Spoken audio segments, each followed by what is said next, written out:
Esta es la vía que hemos caminado desde el 2006, cuando se hicieron los dos primeros protocolos.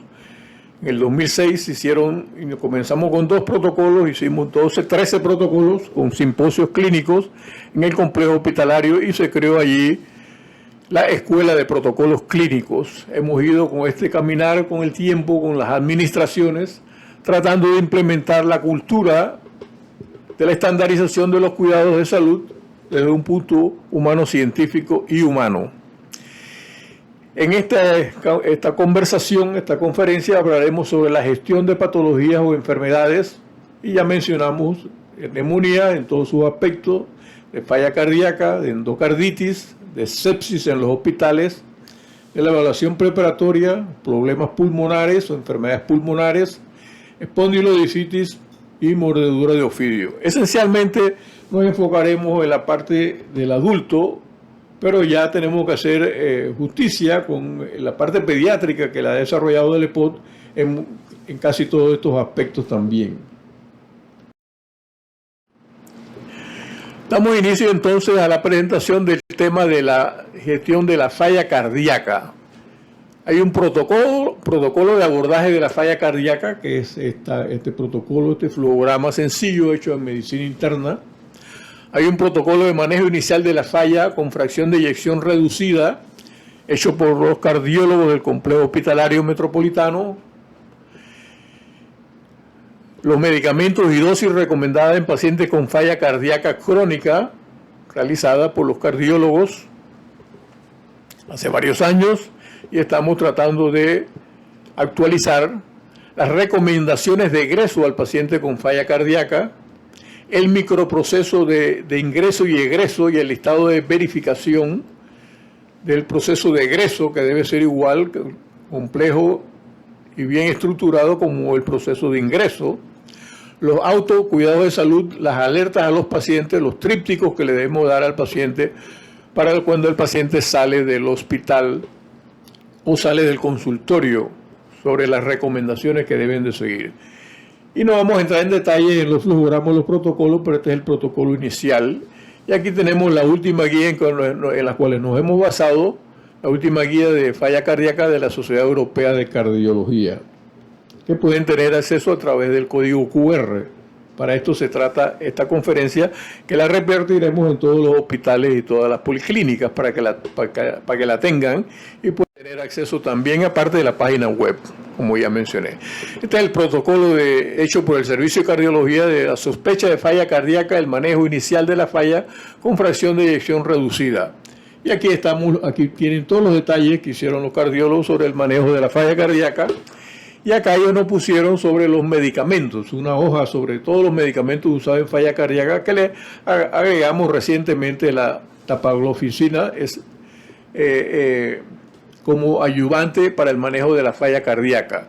Y lo que está en azul, los medicamentos que están en el azul, es porque ustedes pueden hacer desde el celular el clic directamente al formulario oficial farmacoterapéutico y entran directamente al medicamento, ¿no? Los medicamentos que están en el formulario oficial, obviamente, los que no están en el formulario oficial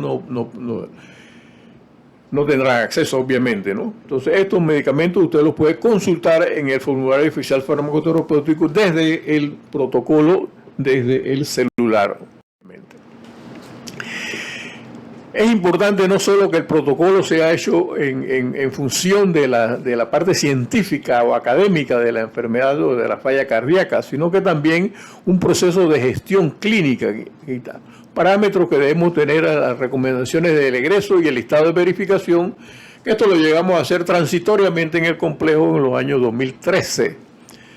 Entonces es importante que ese paciente, cuando se vaya a su casa, entonces se le demos algunas recomendaciones. Porque hay un microproceso, entonces hay un microproceso. También tenemos que ver el microproceso de la falla cardíaca, no solamente la academia y el protocolo, ¿no? Es una serie de interrelaciones clínicas,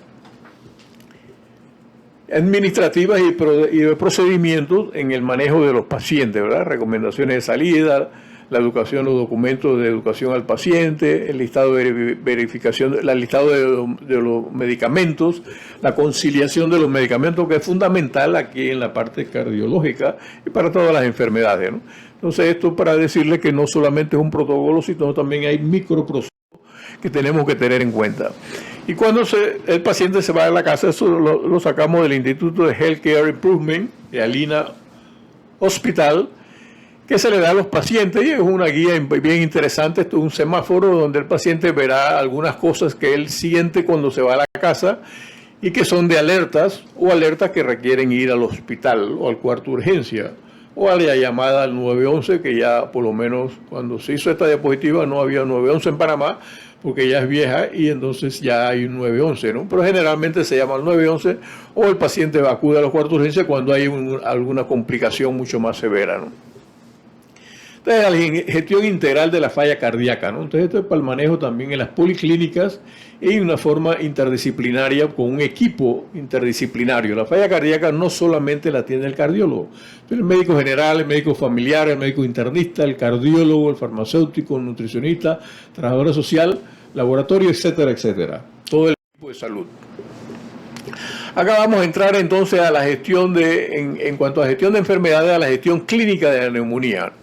Y entonces todos estos aspectos que están aquí han sido desarrollados. Tenemos protocolos de neumonía adquirida en la comunidad, el NIUS-2, es New Orleans Warning System, sistema de alerta para los signos vitales, el ingreso a la página del Medcal para ver los scores, la sepsis y las diferentes neumonías, protocolo de prevención de neumonía no asociada al ventilador de medicina preventiva en el hospital, la prevención de neumonía asociada al ventilador, que es una norma nosocomial, el protocolo de alto flujo de oxígeno, protocolos de intubación, de manejo de la disfagia y evitar la broncoaspiración, el manejo ya en intensivo del ECMO, el tríptico para neumonía para los pacientes que salen del hospital, la neumonía adquirida en el hospital, en la comunidad, hecho en pediatría por los niños, por el EPOD, el hospital de niños, neumonía asociada al ventilador en niños, bronquiolitis aguda en niños, o sea, problemas pulmonares que llevan a neumonía, ¿no?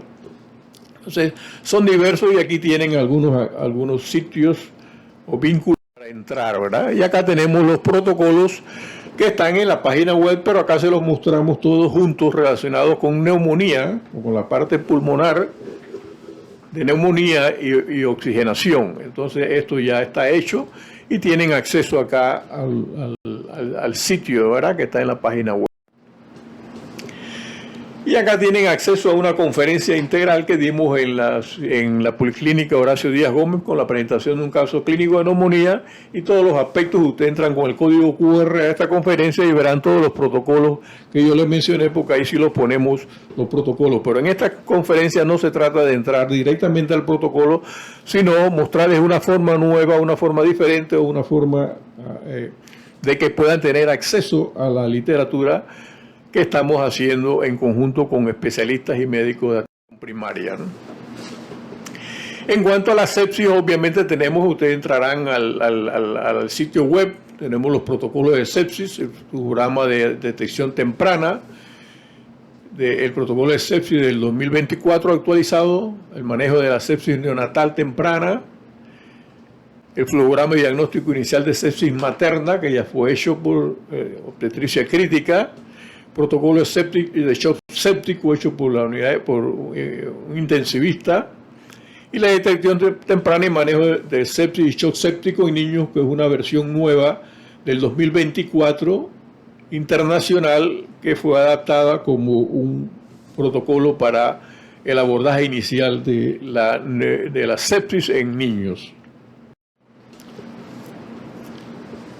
Y acá algunos protocolos relacionados con la sepsis, por ejemplo, protocolo de evitar la infección del sitio quirúrgico, ya esto lo mencionamos, lo de las neumonías ya lo hemos mencionado, el protocolo de infección del catéter venoso central, todo asociado a sepsis, la detección temprana de la sepsis, el uso de esteroides en pacientes con hiperglucemia, o el uso de esteroides en pacientes con COVID, por ejemplo, o los pacientes que están en esteroides y hacen sepsis, entonces, o hacen neumonía, entonces, ¿qué hacer, no? Y los diferentes correlacionados con sepsis y la gestión de la sepsis en el hospital que pueden ver en esta conferencia a través del código de QR.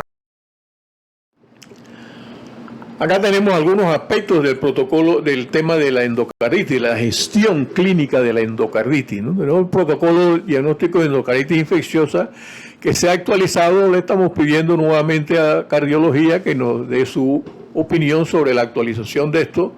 Está pendiente aún todavía el esquema de los antibióticos oficiales en Panamá porque usamos modelo internacional a través del Servicio de Enfermedades Infecciosas, ¿verdad? Que está ya hecho y nos va a mandar el manejo de antibióticos. Y también está pendiente el manejo quirúrgico por cirugía cardiovascular. Entonces acá tenemos los nuevos criterios de Duke que ya se sumaron para el diagnóstico de endocarditis y de la Sociedad Internacional de Endocarditis. Los diferentes criterios los nuevos criterios de la Sociedad Europea de Cardiología del 2023, los predictores pobres de manejo de endocarditis, protocolos de evaluación preoperatoria en cirugía cardíaca, esto ya está hecho por cardiología, la intervención de terapeuta respiratoria en cirugía cardiovascular por terapia respiratoria, evaluación de procedimientos odontológicos intrahospitalarios en el preoperatorio de cirugía cardíaca, lo hizo el Departamento de Odontología Hospitalaria, el protocolo de manejo de endocarditis infecciosa, que se está revisando actualmente, solamente faltan 2 partes y está bien actualizado. El flujograma de tiempo quirúrgico, esto es esperando entonces la respuesta ya esto está hecho internacionalmente, pero tenemos que ver, los expertos en esto son los cirujanos cardiovasculares y son los que tienen que decir las indicaciones quirúrgicas y adaptarlo a nuestro medio, obviamente, porque no podemos adaptar un protocolo internacional, sino que tenemos que adaptarlo al medio para poder adoptarlo como oficial de la institución. El tratamiento antibacteriano, que ya lo mencionamos, que está pendiente, el manejo de hematología y banco de sangre, que tiene que ver con estos pacientes, las indicaciones quirúrgicas del paciente, ya lo mencionamos, y la evaluación preparatoria pulmonar, que ya está hecha. Entonces, en la guía de endocarditis del 2023, aquí está, de la Sociedad Europea de Cardiología, y aquí es un escenario interdisciplinario, ¿no? Urgencias tiene que ver con esto, medicina interna y geriatría, que hospitalizan al paciente, cardiología y ecocardiografía, que nos ayuda a hacer el diagnóstico, es muy importante la ecocardiografía, y el rol del cardiólogo en el manejo de la patología también, el infectólogo, la farmacia, el programa de uso óptimo de los antibióticos, la cirugía cardiovascular, la terapia respiratoria, neumología, odontología hospitalaria, laboratorio, bacteriología, importante el banco de sangre, hematología transocial. Fíjense que esto es bien interdisciplinario, como todas las enfermedades, ¿no? Pero es importante tener en cuenta que esto es interdisciplinario y tenemos que contar con todo el apoyo de todos, ¿verdad? En cuanto a la gestión preoperatoria, bueno, solamente nos vamos a mencionar solamente que hay protocolos de hipertensión, de cardiopatía, enfermedades pulmonares, cirrosis, diabetes, preoperatorio, todo esto, ¿no? Uso de esteroides, preoperatorio, enfermedad renal crónico, trastornos del tiroides, anticoagulados, profilaxis, trombosis venosa profunda y de TEP, y de infección del sitio quirúrgico. Todos estos protocolos están desarrollados y están en este sitio de la página web. Obviamente esto es para uso de todos los hospitales y de las policlínicas que hacen cirugía ambulatoria y de los hospitales de segundo nivel también, ¿verdad? Y de la ciudad hospitalaria. Entonces aquí están todos los protocolos, tenemos como 14 protocolos o más de protocolos de evaluación preparatoria de diferentes patologías, ¿no? No vamos a ver en el detalle. Aquí hice un consenso de las patologías pulmonares y hay múltiples y lo quise poner en esto porque cada uno en el sitio web está separado. Lo de pediatría está con pediatría, lo de atención primaria con atención primaria, terapia respiratoria, neumología, adulto, urgencia, medicina interna, etcétera, ¿no? Para acá los puse todos juntos y obviamente todos estos protocolos, todos estos aspectos es un paquete de protocolos de patologías pulmonares que tienen que ver con todo el equipo de salud integralmente, y aquí podrían entrar a los sitios para buscar los protocolos, ¿no? Obviamente que esto es en el proceso porque estamos con la DENIT en innovación, tratando de hacer un buscador, que nos hagan un buscador para buscar los protocolos, para que el funcionario o el médico que está en Bocas del Toro, que está en Chiriquí, que está en Colón, etcétera, en cualquier hospital, pueda buscar desde un buscador el protocolo que él desea utilizar, para que le sea más fácil que la página web per se. Acá tenemos el abordaje entonces de la espondilodicitis, porque vean que todo es un manejo interdisciplinario.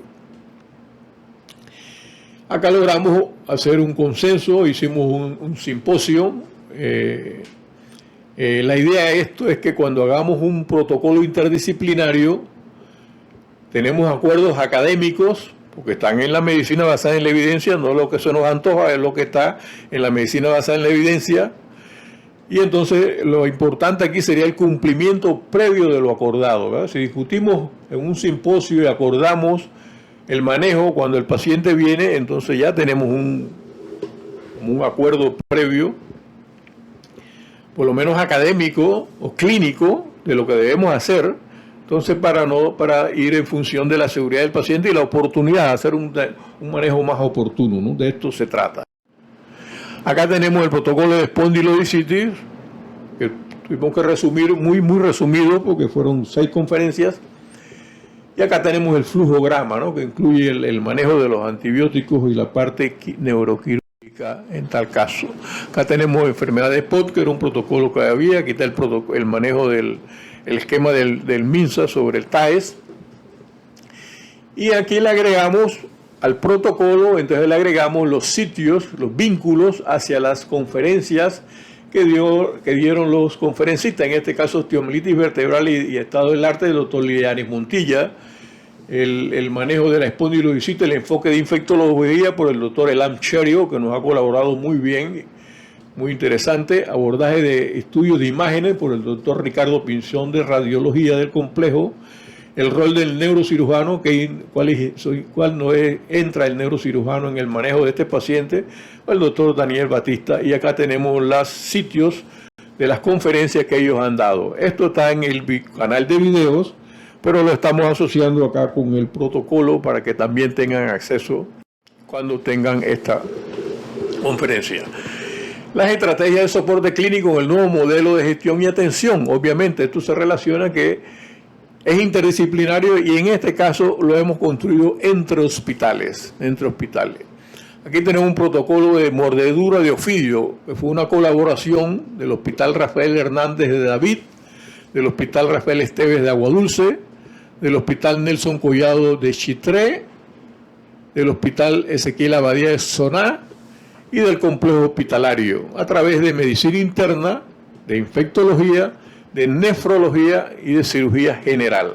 Entonces, esto es una interrelación que hemos hecho, y aquí están las conferencias, que dio cada uno. La doctora Aida Romero fue la coordinadora general del simposio y del protocolo, y ella está en Soná y nos hizo una colaboración tremenda contactando con todo este equipo, ¿no?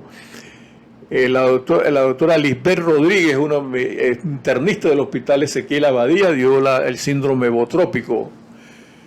La doctora Ana Batista, medicina interna del Hospital Rafael Hernández, dio el síndrome lapídico. El doctor Elan Chelico, nuevamente de infectología del complejo, nos habló sobre el uso racional de los antibióticos en la mordedura de ofidio. La doctora Karen Curville, nefróloga del Hospital Gustavo Nelson Collado y coordinadora nacional de nefrología y trasplante, nos dio la conferencia de insuficiencia renal aguda asociada a la mordedura de ofidio. Y el doctor César Muñoz, un cirujano general del Hospital Ezequiel Abadía de Soná, nos dio el síndrome compartimental. Esta conferencia obviamente es importante porque estos son los hospitales. Acá faltó Chepo porque hoy ya no teníamos más conferencias, pero los hospitales que más ven mordedura de ofidio, obviamente, ¿no? Son estos hospitales. Acá tenemos una dimensión, un enfoque diferente que quiero mostrarle, que es la evolución desde la atención primaria, los determinantes de la salud, los estilos de vida, los riesgos cardiovasculares o cardiometabólicos y las enfermedades, en este caso la enfermedad coronaria, el infarto de miocardio, y en tal caso la trombolisis coronaria, y el bypass coronario. Acá no hacemos trasplante cardíaco, ¿no? Y acá tenemos estos protocolos, obviamente, en estos sitios, ¿no? Estos sitios. Los protocolos los ha desarrollado cardiología y están en el sitio de hospital, en la parte de adultos de hospital y en la parte de urgencia, porque ellos han desarrollado, todos estos protocolos están desarrollados. Pero aquí es importante mencionar, obviamente, la vacunación, que es fundamental en todo lo que estamos mencionando, el manejo cardiometabólico, el manejo de la hipertensión y la diabetes, el control de la glucemia, de los lípidos. Esto es un manejo de atención primaria. Pero este manejo, obviamente, que está concatenado con la evolución natural de la enfermedad. Y acá tenemos la enfermedad vascular cerebral, es el mismo tema,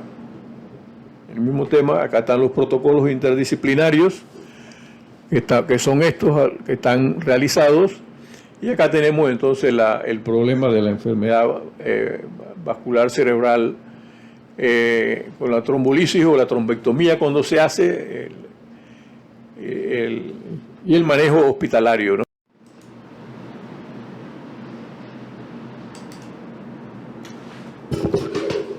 En la vía de la enfermedad renal crónica, hacia el trasplante renal es fundamental el manejo de la atención primaria, la parte cardiometabólica, de hipertensión, la diabetes, el colesterol, el manejo del prostatismo, el manejo adecuado de la glomerulonefritis, de las diversas glomerulonefritis. Tenemos protocolos de todas estas patologías y aquí lo importante es que tenemos que tratar de evitar como sistema, como país, que esto progrese hacia enfermedad renal crónica, que sea necesario hacer trasplante renal. De todas maneras, tenemos que hacer un reconocimiento a la institución Caja de Seguro Social y a todo el equipo de salud interdisciplinario en todos los niveles que han participado logrando tener hasta el momento 1000 trasplantes renales. Es una odisea en el país, pero obviamente tenemos que tratar de evitar que el paciente vaya hacia la enfermedad renal crónica, cosa que los determinantes de la salud. Igualmente, este tema del progreso de la enfermedad renal crónica está también en la pediatría. En pediatría tienen todos estos protocolos desarrollados y obviamente aquí la atención primaria, el manejo aquí sería, en el manejo de la atención primaria es fundamental para evitar el progreso hacia la enfermedad renal crónica.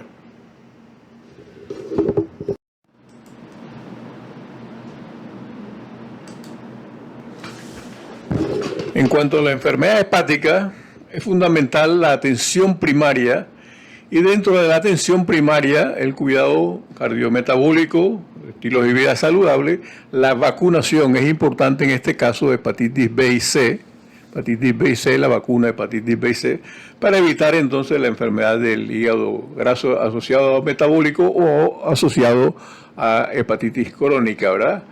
Obviamente el manejo del alcoholismo, evitar el alcoholismo, el manejo y evitando la cirrosis, ¿no? Acá tenemos el protocolo de manejo de la citis y diferentes protocolos ya construidos relacionados al hígado. Acá otro tema que es el tema pulmonar, que es la misma evolución, prevención de riesgos ocupacionales, el manejo del EPOC severo, de la fibrosis quística en los niños, de asma, de la neumonía intersticial idiopática, de la fibrosis pulmonar, protocolos preoperatorios pulmonares y el trasplante pulmonar, ¿no? Trasplante pulmonar. Entonces esto hay que tener cuidado con esto porque la evolución nos va a llevar acá. Entonces la atención primaria de todos, debe evitar que esto progrese en la medida que se pueda. Los demás son determinantes de la salud que no dependen del sector salud. Y para terminar, le damos las gracias por la atención. Y acá tenemos entonces la forma de acceso a los protocolos y al manejo integral.